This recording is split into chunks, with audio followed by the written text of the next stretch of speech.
Leo tuko mkoa wa Shinyanga kwa ajili ya kutembelea miradi hii ya uzalishaji na usafirishaji wa umeme. Hapa tuko katika mradi wa Kishapu na mradi huu ulianza Disemba mwaka jana na mpaka sasa hivi umeshafika zaidi ya 89%. Tunategemea mpaka kufika mwishoni mwa mwezi huu tutaweza sasa kuingiza megawati 50 kwenye gridi ya umeme ya taifa. Huu ni mwendelezo wa juhudi kubwa ambazo serikali inazifanya ya kuhakikisha kwamba tunakuwa na umeme wa kutosha, lakini kuhakikisha Tanzania inakuwa na umeme mwingi ambao tunaweza tukatumia ndani ya nchi kwa ajili ya shughuli za kiuchumi na majumbani, lakini pia tunaweza tukatumia kwa ajili ya kuuza nje ya nchi kama nishati ambayo itatuletea uchumi zaidi. Miradi hii inapotekelezwa, wanaojenga wakiondoka, wanaobaki kuhakikisha usalama wa miradi hii ni Watanzania wanaoishi kwenye maeneo hayo.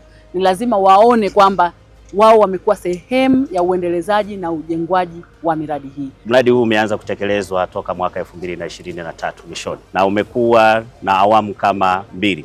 Awamu ya kwanza ambao una megawati 50 kama tulivyoelezwa, na awamu ya pili ambao tunategemea kuanza mwezi Machi 2026. Hivyo tunategemea kwamba umeme huu utakapokuwa umepata megawati 150 zitasaidia sana uzalishaji wa umeme katika nchi yetu ya Tanzania. Tumeshafunga transformer na vifaa vingine vinavyohusiana, na sasa hivi tunamalizia kazi za kufunga kabineti, na kuanzia siku ya leo tumeanza kufanya majaribio kwenye baadhi ya vifaa.